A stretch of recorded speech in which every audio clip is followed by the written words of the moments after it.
Lo que nos toca hoy sería del versículo 1 al 12, pero obviamente es muy largo, así que lo vamos a hacer en dos partes. Más o menos lo que podemos llegar a encontrar entre el versículo 1 del capítulo 3 de Mateo al versículo 12, en esta narración de Mateo, podemos observar que se agrega un nuevo personaje. Un hombre llamado Juan el Bautista. Este hombre tiene un mensaje que anunciar y tiene un anuncio que hacer. Por otro lado, lo que se puede ver es que hay un contraste entre el pueblo que responde a su llamado y aquellos líderes religiosos que creen que tienen el derecho de heredar el reino de los cielos por ser descendientes de Abraham. Y culmina con el anuncio de aquel rey esperado, ¿no?, que gobernará a su pueblo y juzgará a los que no lo son, para después introducirnos en la manifestación de Jesucristo, el ministerio público. Eso es lo que podemos estar viendo del capítulo 3, del versículo 1 al versículo 12 en adelante. Y sabiendo estas tres divisiones que podemos encontrar entonces hasta el versículo 12, nosotros deberíamos comenzar a pensar cuántas veces nos olvidamos de ir a nuestro gran rey y confesar nuestros pecados diariamente. Y eso es lo que nosotros tenemos que estar pensando al leer estos versículos. Ir a nuestro rey, a nuestro gran rey, a nuestro Salvador y confesar diariamente nuestros pecados. Ahí en Mateo entonces 3, del versículo 1 en adelante, dice así, en aquellos días llegó Juan el Bautista predicando en el desierto de Judá, diciendo: arrepentíos, porque el reino de los cielos se ha acercado. Porque este es aquel a quien se refirió el profeta Isaías, diciendo: voz del que clama en el desierto, preparad el camino del Señor, haced derechas sus sendas. Y él, Juan, tenía un vestido de pelo de camellos y un cinto de cuero a la cintura. Y su comida era langostas y miel silvestre. Acudían entonces a él Jerusalén, toda Judea y toda la región alrededor del Jordán, y confesando sus pecados, eran bautizados por él en el río Jordán. Hasta ahí vamos a estar hoy viendo. Pero cuando Mateo acá escribe en aquellos días, obviamente es una palabra muy extensa, en aquellos días. Pero lo que acá el autor lo que quiere estar tratando de mostrarnos, que nos indica el tiempo preciso que Dios determinó que su Hijo se haga públicamente conocido, que es lo que vamos a ver en los versículos 3 en adelante. En aquellos días, ¿qué es lo que iba a suceder? Cristo iba a manifestarse. Pero inmediatamente después de la frase en aquellos días, nos encontramos con un personaje que se llama Juan el Bautista. Y la pregunta que nos podemos hacer es: ¿quién era Juan el Bautista? Y de acuerdo a lo que nosotros podemos leer acá en Mateo no nos dice nada de su vida. Nosotros podemos buscar y no nos dice nada de su vida. Simplemente lo coloca en su relato. Y recordándonos que Mateo, nosotros tenemos que estar recordando que Mateo, como está dirigido a los judíos, ellos más o menos tenían una idea de que antes de que ese gran rey viniese, se manifestase, iba a venir un heraldo, un mensajero, así, si como nosotros recordamos, así en Mateo 2, del 4 al 6, como Herodes sabía, igual que los demás, sabía que un día iban a ser un rey. Bien, como el contexto de Mateo es dirigido a los judíos, estas personas sabían que iba a venir este heraldo. Por esa razón, nuevamente, Mateo acude a las Escrituras. Y específicamente, acá como podemos ver, a la profecía de Isaías 43. Y dice, ahí en el versículo 3 de Mateo, dice, pues este es aquel de quien habló el profeta Isaías. Eso es lo que nos menciona Mateo acerca de Juan el Bautista. Es como decir, ven, es este. Y lo señala Juan el Bautista. Pero antes de meternos en la mente de aquellos judíos, vamos a comenzar qué podemos encontrar acerca de él. ¿Qué más nos dice las Escrituras acerca de Juan del Bautista? Por ello, nosotros obviamente, como no lo podemos encontrar en el Evangelio de Mateo, vamos a estar recurriendo a los otros evangelios, específicamente al Evangelio de Lucas, quien tiene mayores detalles con respecto a Juan el Bautista. Recordemos, ahí si nosotros vemos, comenzamos con Lucas 1, sus padres eran Zacarías y Elizabeth, que Lucas ahí deja registrado en su Evangelio. ¿Y qué es lo que dice ahí en el versículo 6 con respecto a Zacarías y a Elizabeth? Dice, ambos eran justos delante de Dios y andaban irreprensibles en todos los mandamientos y ordenanzas del Señor. Podemos ver acá un hombre y una mujer que amaban y querían agradar a Dios en todo. Y si nosotros nos conectamos con lo que venimos aprendiendo, es exactamente la misma palabra que usa Mateo para José. Era un hombre justo. Era un hombre justo. El hombre y la mujer eran justos. Ahora, ¿cómo fue el nacimiento de Juan el Bautista? Algunos comentaristas dicen de Juan que su nacimiento fue una manifestación de la gracia de Dios. Una manifestación de la gracia de Dios. ¿Y por qué dicen ellos eso? Bien, nosotros podemos ver ahí en Lucas 1, también versículo 7, ahí Lucas nos da unos detalles. Dice, pero no tenían hijos. Dice, porque Elizabeth era estéril y ambos eran ya de edad avanzada. Nos está diciendo Lucas acá dos cosas importantes. Primero, eran de edad avanzada. Y para colmo, ¿qué pasaba? Elizabeth era estéril. Por eso los comentaristas bien dicen, ¿no?, que fue una manifestación de la gracia de Dios, el nacimiento de Juan. Pero, ¿qué también podemos observar acerca de la vida de Juan? Bien, si nosotros vemos, eso no lo vamos a buscar, si quieren anótenlo en Lucas 1, del 25 al 26 y 36, el versículo 36, podemos ver que Juan era más o menos 6 meses más grande que Jesús. 6 meses más grande que Jesús. Y a su vez era pariente de Jesús. Eso lo van a ver ahí en Lucas 1, del 25 al 26 y el versículo 36. Pero, ¿qué más nos dice Lucas con respecto a Juan el Bautista? Bien, ahí en el capítulo 1 también, versículo 13, nos relata que el ángel le dice a Zacarías cómo se iba a llamar.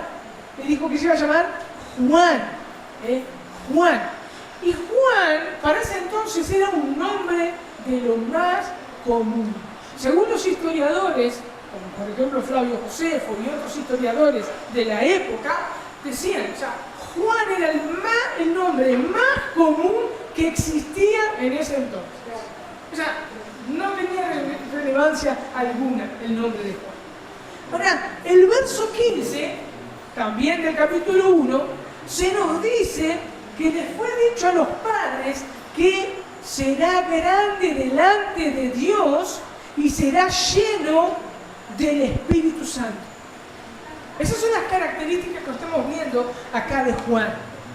En el versículo 66 del mismo capítulo, de Lucas 1, se nos dice que la mano del Señor estaba con él.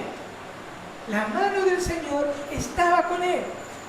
Y el versículo 80, también del capítulo 1 de Lucas, se nos dice que él crecía y se fortalecía en espíritu y estuvo en lugares desiertos hasta su manifestación. Entonces nos da las características completas de quién era Juan el Bautista y dónde estaba, dónde se movía, en el desierto hasta su manifestación. Pero como dijimos anteriormente, Mateo alude a las Escrituras para confirmar el cumplimiento y señalar que este era el hombre que habló el profeta y ese es el tiempo que iba a aparecer el rey tan esperado. La mente a la que Mateo escribía era judíos. Imagínense para un judío escuchar a esta persona en el desierto hablar. 400 años de silencio. Dios no había hablado por 400 años. Y este hombre aparece y una voz se levanta y comienza a hablar de parte de Dios. Vemos que Juan, como dice ahí, estaba ¿dónde? En el desierto de Judea, haciendo un llamado. Es interesante realmente ver estos detalles, cómo Dios quiere que salga el pueblo al desierto. Al desierto, un lugar, ¿cómo es? Seco, árido, casi sin vegetación. ¿Por qué digo casi? Porque Juan bautizaba, ahí estaba el río. Entonces era casi sin vegetación, pero era hostil el lugar.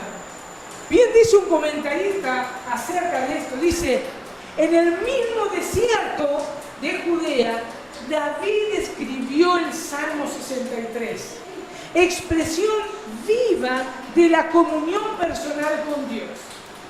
También Oseas menciona el desierto como lugar donde Dios habla a su pueblo en la intimidad. Palabras de amor, comunión y aliento. Fíjense ahí Oseas 2.14. Eso lo podemos ver, Oseas 2.14.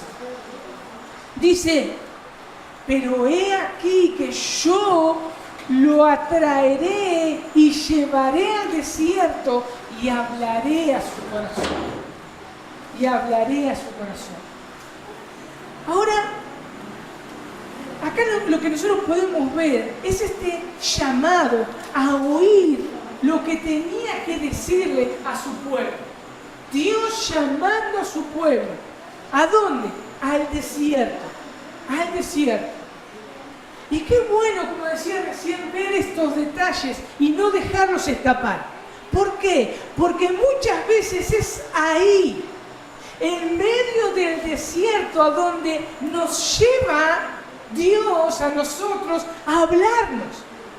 Y no debemos rechazar ni negar ese caminar nuestro en el desierto, sino que debemos estar atentos a la dulce voz del Señor que nos quiere hablar.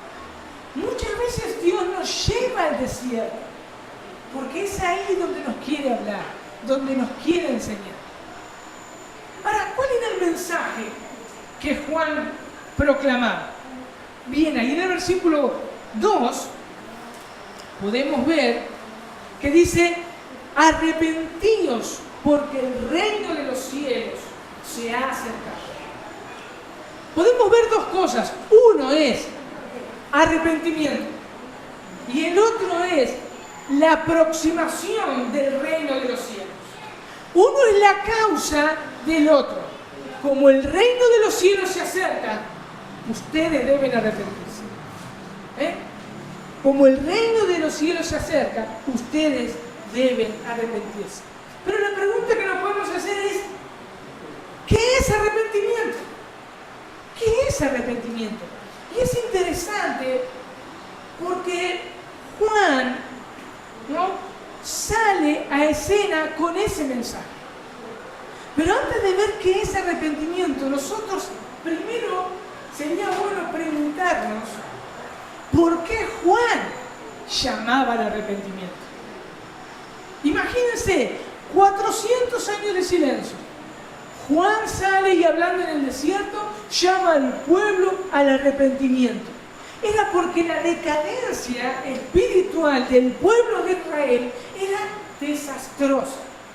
El fariseísmo había ganado terreno. Sus prácticas y normas eran tenidas como palabra de Dios. Y la tradición había sustituido la comunión con Dios. Por eso Juan ahí llama al arrepentimiento. Bien dice un comentarista al respecto, dice, los judíos miraban por un lado a la disposición de la ley y por otro a los fariseos para saber cómo llevar a cabo las prácticas. Por ejemplo, aspectos absolutamente externos como la oración a la vista de muchos, la práctica de la limosna para gloria del dador, ser meticulosos, ser literalistas en la interpretación de la ley. Cubrían todo esto, dice, un manto de hipocresía de quienes debían ser ejemplo de piedad.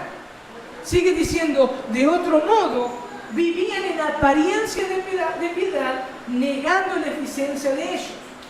Era la reproducción del pueblo de los tiempos de Isaías, cuando Dios tenía que decirles, ahí en Isaías 29:13, dice, dijo entonces el Señor, por cuanto este pueblo se me acerca con sus palabras y me honra con sus labios, pero aleja de mí su corazón y su veneración hacia mí es solo una tradición aprendida de memoria.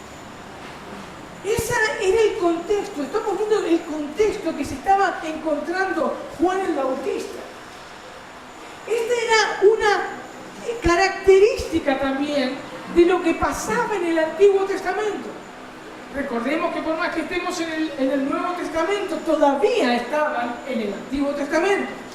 Y era una característica del Antiguo Testamento. Dios salvando a su pueblo por gracia, llamándolos al arrepentimiento, colocándoles un profeta para que fuera su portavoz.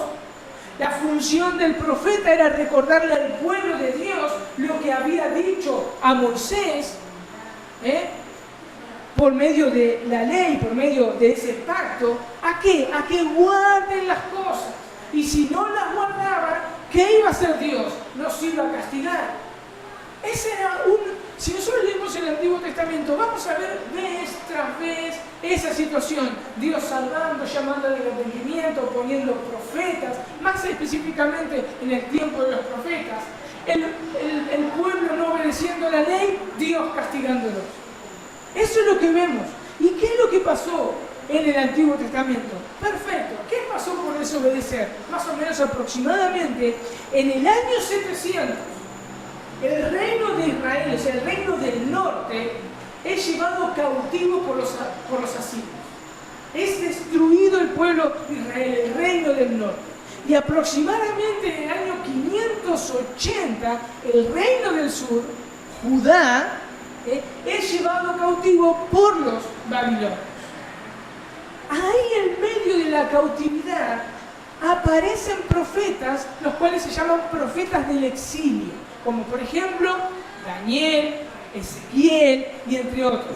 Y comienzan a hablar de un nuevo pacto y que el Señor iba a traerlos al exilio.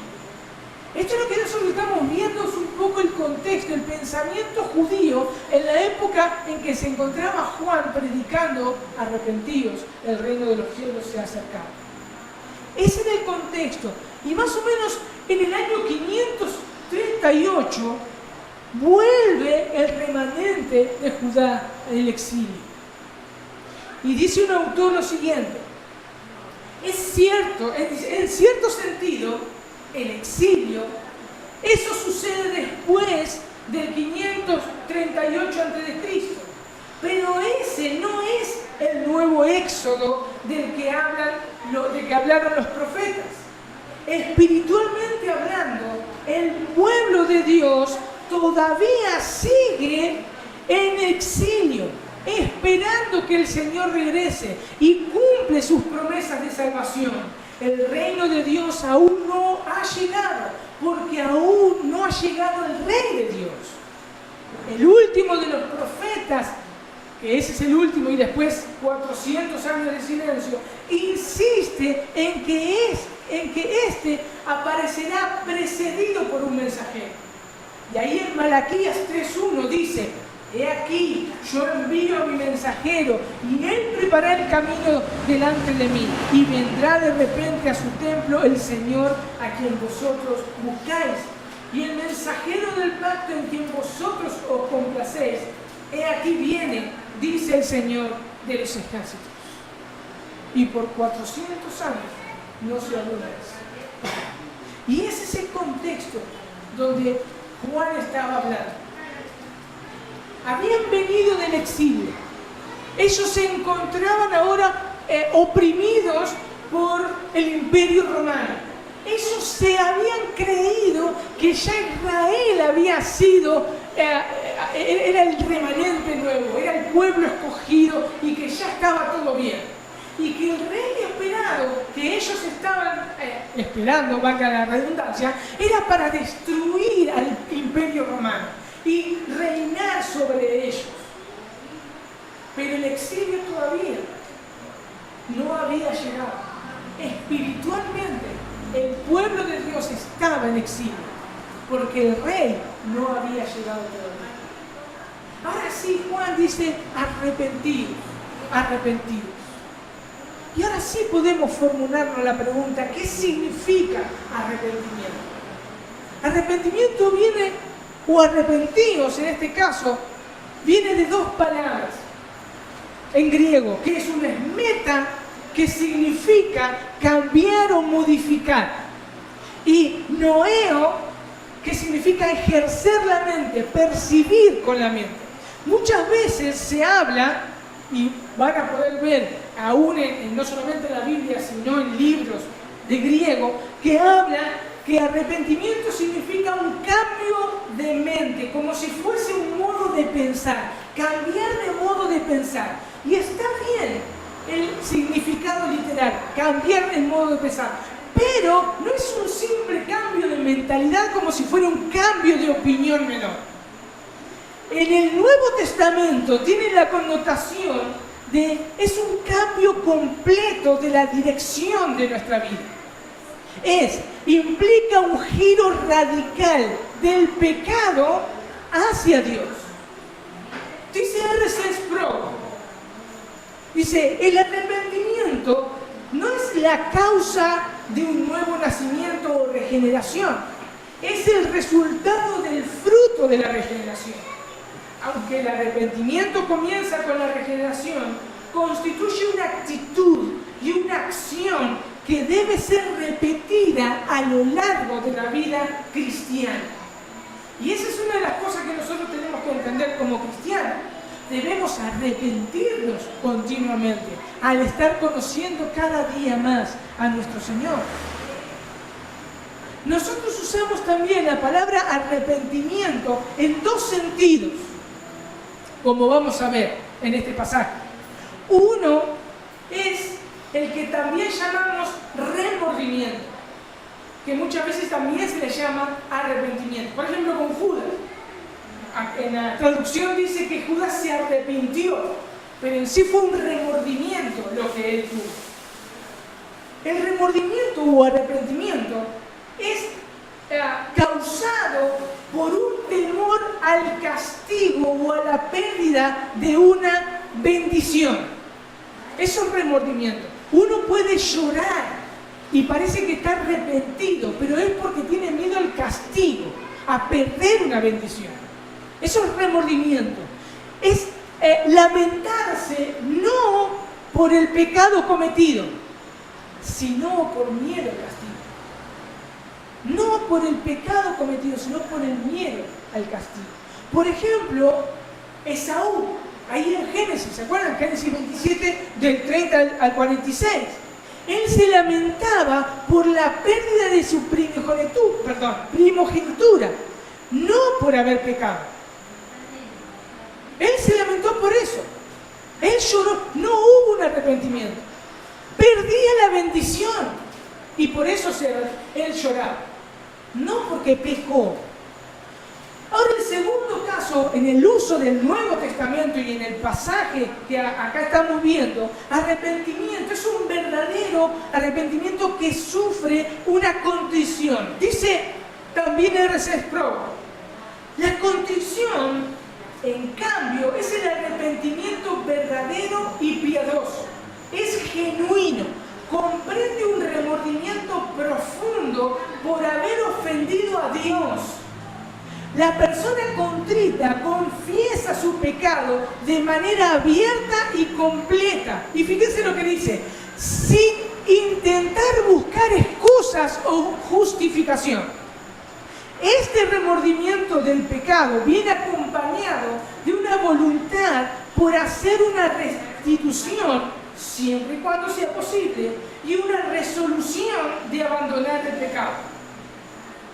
El arrepentimiento verdadero nunca trae justificación delante de Dios. Se reconoce pecador y en falta. Y este es el llamado que hacía Juan. El reino de los cielos se había acercado. La única manera de entrar era y es arrepintiéndose.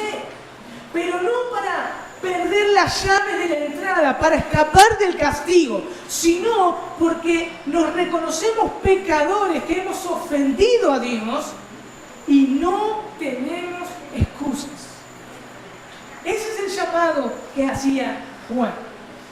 Y el pueblo debía reconocer que estaba lejos de Dios, como vimos en el contexto. Estaba lejos de Dios, que necesitaban un Salvador. Y el reino de Dios estaba llegando, era el tiempo, el rey llegaba. El segundo elemento de la predicación de Juan, entonces, uno era el arrepentimiento y el otro era la proximidad del reino de los cielos. Otro de los temas también significativos en el Evangelio de Juan y muy conocido para el pueblo de Israel. Nuevamente, Mateo hablaba a los judíos y el reino de los cielos se habla en el Antiguo Testamento. Ahora, ¿por qué conocía el pueblo de Israel el reino de los cielos? Bien, el pueblo de Israel estaba esperando. Había expectativas de una visitación divina y esta visitación iba a establecer la justicia y acabaría con la opresión. Veamos nuevamente lo que los judíos sabían. Por ejemplo, en 2 de Samuel 7:13. Ahí Dios le habla a David. Y dice 2 de Samuel 7:13. Él, hablando de la promesa de aquel rey que iba a venir, él edificará casa a mi nombre y yo estableceré el trono de su reino para siempre. Eso es lo que, este pasaje lo estuvimos viendo cuando hablamos del nacimiento de Jesús. Acá Dios le está hablando proféticamente y está hablando literalmente. Está hablando de Salomón, pero acá se refiere a Cristo. ¿Por qué? Porque para siempre no estuvo Salomón, sino acá está hablando de, y yo estableceré el trono de su reino para siempre. Entonces el pueblo, la identificación que ellos que tenían como reino era alguien que iba a venir, iba a ser un gran rey, iba a venir a gobernar sobre ellos. Y estaba este pueblo en expectativa.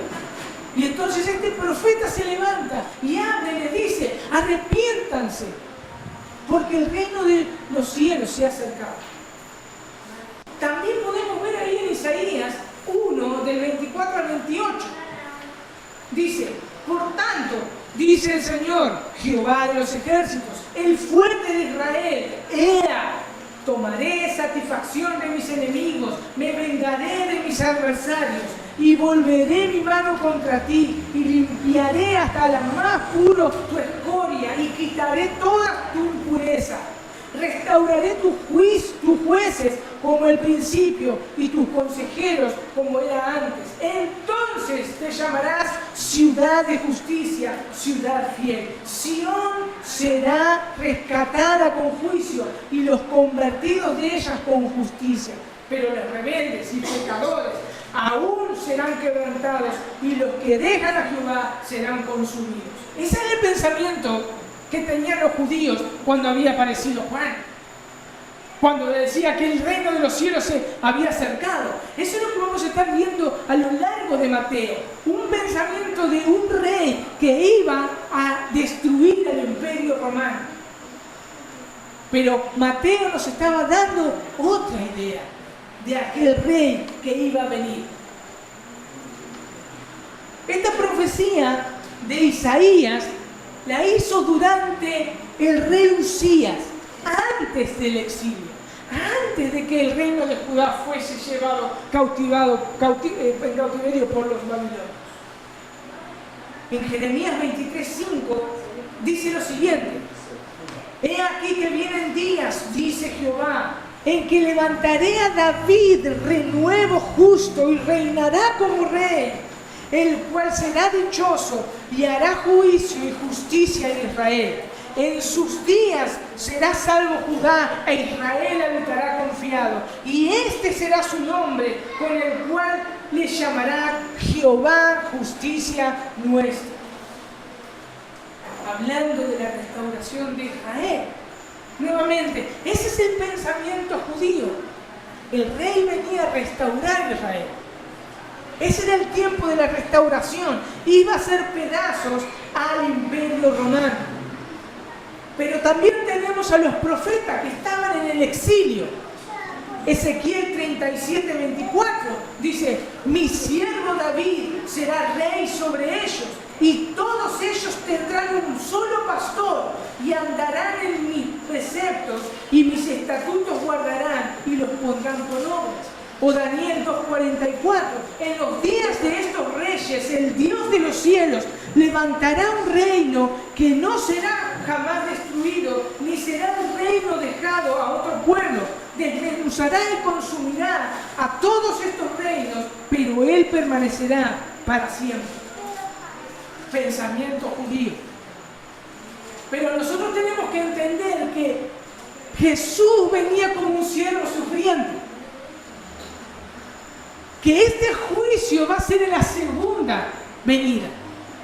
Ahí Jesús va a venir como un juez justo que va a limpiar, va a juzgar con justicia. Ahora Mateo lo que nos está llevando es: ese rey era humilde, nació en un pesebre, estaba en Nazaret. Ya Mateo había dejado en claro el comienzo de su evangelio. Jesús nació, el rey nació. Fíjense ahí en Mateo 2:2, dice, diciendo los magos: ¿dónde está el rey de los judíos que ha nacido? El anuncio, el rey había nacido. Jesús iba a comenzar a hablar del reino de Dios en su ministerio. Y una de las cosas que iba a afirmar, que ya está el reino de Dios entre ellos. Fíjense ahí en Mateo 12:28. Dice: pero si yo por el Espíritu de Dios echo fuera a los demonios, ciertamente ha llegado a vosotros el reino de Dios. El reino de Dios estaba ahí, se había acercado. Eso lo conocía el pueblo de Israel. Obviamente que en medio de todas estas circunstancias, los oyentes se podían preguntar, como vimos el domingo pasado: ¿cómo un rey puede salir de Nazaret?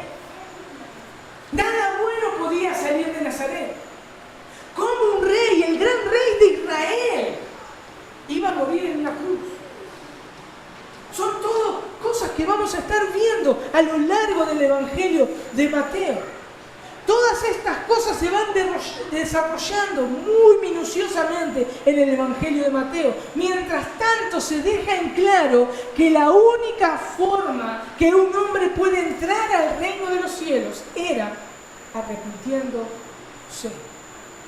Como dijimos, Mateo apunta a Juan el Bautista como aquel heraldo que ya Isaías había predicho. ¿Se acuerdan? Cuando dice, pues este es aquel de quien habló el profeta Isaías. Miren, este es el hombre que habló el profeta Isaías. Pero también hay algo que no podemos pasar por alto, que es lo que dice el profeta Isaías. Nosotros tenemos que entender, por eso les digo, tenemos que meternos en la mente de los judíos. ¿Qué dice el profeta Isaías? Fíjense lo que dice el profeta Isaías. Dice, voz del que clama en el desierto, preparad el camino del Señor, enderezad sus sendas. Cuando un judío leía esto, el Señor era Jehová. Jehová. Y Mateo estaba diciendo que Jehová es Jesús, mostrando la deidad de Jesús. Jesús es Dios, es el Rey hecho hombre. Algo que muchas veces nosotros pasamos por alto. El reino de Dios y el reino de Jesús es lo mismo. ¿Qué más podemos ver en este pasaje? En Mateo 3, versículo 4 dice, y Juan estaba vestido de pelo de camello y tenía un cinto de cuero alrededor de sus lomos, y su comida era ¿qué? Langostas y miel silvestre. Podemos ver que Mateo hace una analogía con Juan y Elías con la vestimenta. Es una analogía que hace.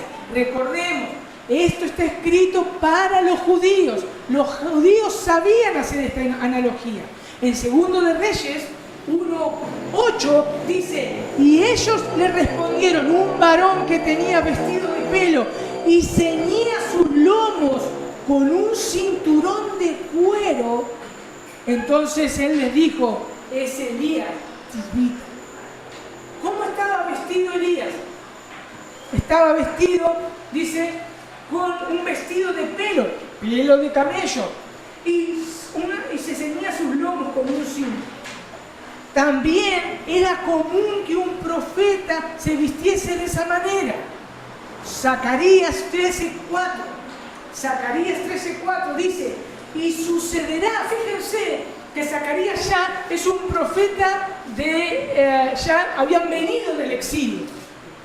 Dice, y sucederá que en aquel tiempo que todos los profetas se avergonzarán de sus visiones cuando profeticen, ni nunca más vestirán el manto velloso para mentir. Había falsos profetas para mentir al pueblo y se vestían como profetas, porque el pueblo de Dios, Israel, veía a los profetas como vestidos con pieles de camello y un cinto de cuero. Esa era la identificación de un profeta.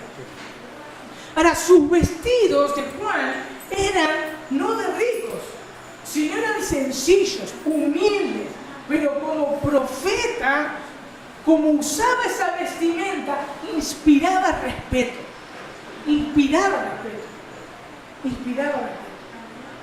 Pero no solo el vestido habla de él como profeta, sino también podemos ver que su alimento habla de él como profeta. Dice, y su comida era langosta y miel silvestre. Estos langostas, estos son saltamontes gigantes que se encuentran, gigantes no vamos a decir que son, sino son grandes, ¿no? Son saltamontes gigantes que se encontraban en el desierto. Esa era la comida de los pobres. Los saltamontes eran la comida de los pobres. Se comían asándolos o simplemente los mataban y los dejaban ahí al sol. Y la gente comía eso. Y se encontraba en el desierto de Judá. Abundaban esos saltamontes. también nos encontramos con la miel.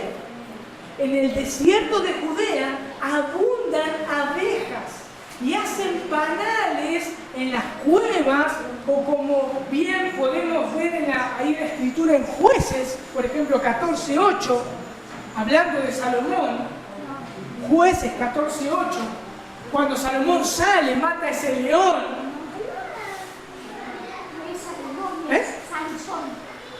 Sansón, perdón. Sansón, gracias.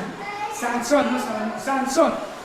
Dice, Jueces 14:8, dice, y volviendo después de algunos días, dice, para tomarla, se apartó del camino para ver el cuerpo muerto del león. ¿Y qué pasó? Dice, y he aquí que en el cuerpo del león había un enjambre de abejas y un panal de miel. Era normal los panales de miel en el desierto. La miel en el desierto se podían encontrar también abajo de las piedras o en las hendiduras de las rocas. Lo podemos ver ahí en Deuteronomio 32:13, si quieren yo lo leo. Dice, lo hizo subir sobre las alturas de la tierra y comió los frutos del campo e hizo que chupase miel de la peña y aceite del duro pedregal. Era normal. Todo habla de él como profeta. Sus vestidos, sus alimentos. Dice un comentario, tanto Elías como Juan tenían ministerios rigurosos en los cuales la dieta y el atuendo austero confirmaban su mensaje y condenaban la idolatría de la blandura física y espiritual.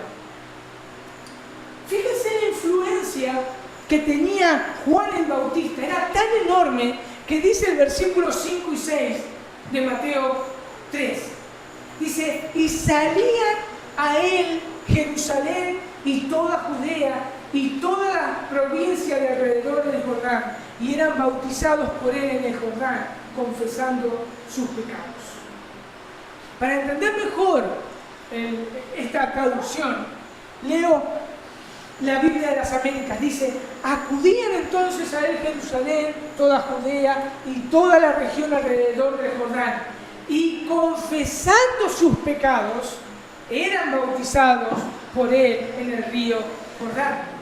Fíjense acá que Mateo usa, dice, multitud de gente salía a él. Multitudes salían a él. Podemos ver acá lo que llamamos una exageración. Muchas veces se pueden encontrar que dice, no, la Biblia miente. Ajá, ¿por qué la Biblia miente? Y porque acá el texto dice que toda Judea y toda la provincia alrededor salía del Jordán. Eso se llama exageración. Nosotros, por ejemplo, decimos, todo el mundo vino a la fiesta. ¿Vino todo el mundo a la fiesta? No, pero es una expresión literaria, una expresión de comunicación. Y esto es lo que está haciendo Mateo acá. No es que la Biblia miente, sino es la expresión de la cantidad de gente que venía hacia él. En Lucas 3, por ejemplo, del 10 al 14, podemos ver la cantidad de gente que venían y los tipos de gente que se acercaban a él. Dice, y las multitudes le preguntaban diciendo, ¿qué haremos? ¿Qué pues haremos? Respondió él, Juan el Bautista, le decía, el que tiene 2 túnicas comparta con el que no tiene, y el que tiene que comer haga lo mismo. Vinieron también, ¿quién? Unos recaudadores de impuestos para ser bautizados y le dijeron, maestro, ¿qué haremos? Entonces él respondió, no exijáis más de lo que os han ordenado. También algunos soldados le preguntaban diciendo, ¿y nosotros qué haremos? Y él les dijo, a nadie extorsionéis y a nadie acuséis falsamente y contentaos con vuestro salario. Como podemos ver, había multitud de gente de todos tipos. Podemos ver de mucho dinero, como por ejemplo recaudadores de impuestos, como por ejemplo Mateo. Mateo era un recaudador de impuestos. Entre todas las clases sociales y también soldados que prestaban servicio al imperio. Y se nos dice que todos ellos eran bautizados por Juan. Pero hay un elemento que no podemos pasar por alto. Dice, y confesando sus pecados serán bautizados por él en el Jordán. ¿Por qué usé esta versión? Porque el catolicismo romano dice que el bautismo es el que salva. El bautismo es el que nos introduce en la iglesia. Pero acá no está hablando que hay que bautizarse para entrar al reino de Dios. Acá dice que primero confesaban sus pecados y eran bautizados. El texto habla de confesar sus pecados. Y la confesión de pecado también era algo normal para el pueblo de Dios. ¿Por qué? Porque ya estaba instituido en la ley. En Levítico 5:5 al 6 dice, y así será que cuando llegue a ser culpable de cualquiera de estas cosas, confesará aquello en que ha pecado. Traerá también al Señor su ofrenda por la culpa, por el pecado que ha cometido, una hembra, etcétera, etcétera, etcétera. En Proverbios 28:13 dice, el que encubre su pecado no prosperará, mas el que los confiese y los abandona, ¿qué cosa? Hallará misericordia. Entonces era algo normal también para el pueblo judío, confesar sus pecados. Ahora, ¿qué significa confesar pecados? ¿Qué significa confesar pecados? Confesar es ponerse de acuerdo. Confesar es hablar lo mismo. Por ejemplo, en Mateo 6, Jesús dice lo siguiente: cualquiera que mira a una mujer ya adulteró en su corazón. Entonces, yo agarro, miro a una mujer codiciosamente, ya pequé. Ahora, para confesar, es decir, eso es así porque Dios lo dijo. Si lo hago, peco. ¿Y qué debo hacer? Arrepentirme. Entonces, en primer lugar, está el arrepentimiento. ¿Qué era el arrepentimiento? Me doy vuelta al pecado. El pecado queda atrás, queda a mi espalda. Y voy hacia Dios. Y luego confieso mi pecado. Es decirle a Dios, sí, Señor, he mirado a una mujer. Eso es ponerme de acuerdo con Dios, hablar lo mismo que con Dios, hablar lo mismo. Es decir, Señor, vos dijiste eso, tenés razón, yo lo hice, yo pequé. Y no pongo ninguna excusa. Inmediatamente le digo, perdóname. Obviamente va a haber una contrición en mí. Esto es un dolor porque he ofendido a aquel que dio todo su amor por mí. Eso es lo que Juan apela. Es a darle la espalda al pecado, a esa rebelión que tenía el pueblo, a esa idolatría en ser meticuloso, a ser fariseos, al estar esperando un rey que destruya. Es estar dándole la espalda a Dios. Y Juan apelaba a eso. No, den la espalda al pecado, vuélvanse a Dios, confiesen su pecado sin excusa, creyendo que son culpables, que merecen el castigo, pero con confianza. Como dice ahí Juan en su carta, si confesamos nuestros pecados, Él es fiel y justo para perdonarnos los pecados y limpiarnos de toda maldad. Ese es el mensaje de Juan al pueblo rebelde que estaba en ese entonces. Llamarlos al arrepentimiento, porque el reino de Dios se había acercado. Él es un profeta que durante 400 años había un silencio. Y este profeta se levanta y Mateo le dice, ven, se cumplen las escrituras. Este es el que habló 700 años antes. Ese es el hombre que anunciaba y iba a preparar el camino del Señor. ¿Qué podemos ver de esta enseñanza? Por lo menos tres cosas. Una es que Dios sigue llamando pecadores al arrepentimiento. Y es la única forma de entrar al reino de Dios. Confesar su pecado y poner su confianza en el único que pudo hacer posible nuestra salvación. Jesús es el único camino, la verdad, la vida, y es solo a través de Él que nosotros podemos ser salvos y ser parte del reino de Dios. La segunda cosa que podemos ver es que si somos hijos de Dios y le fallamos como vamos a fallarle durante nuestro caminar diario, lo que debemos hacer es ponernos a cuentas con Dios, arrepentirnos, darle la espalda al pecado, confesar nuestros pecados, ya que nosotros conocemos la palabra de Dios, decirle: sí, Señor, vos decís esto, yo pequé, no tengo excusa, yo pequé contra ti, te ofendí, perdoname. Y el Señor nos perdona. Como dice en 1 de Juan 2:1, dice: hijitos míos, estas cosas os he escrito para que no pequéis. Y si alguno hubiera pecado, abogado tenemos para con el Padre, a Jesucristo el justo. Esto debe ser una constante en nuestro caminar cristiano. Confesión de pecado, arrepentimiento, pero no para salvación. No para salvación, porque ya fuimos salvados. Sino para restaurar la comunión con Dios, para restaurar ese gozo de la salvación. Para eso es la confesión. Y es precioso como Juan trata acá a sus lectores, dice: hijitos míos. Y es así como nos trata Dios. Nos dice: hijitos míos, hijitos míos.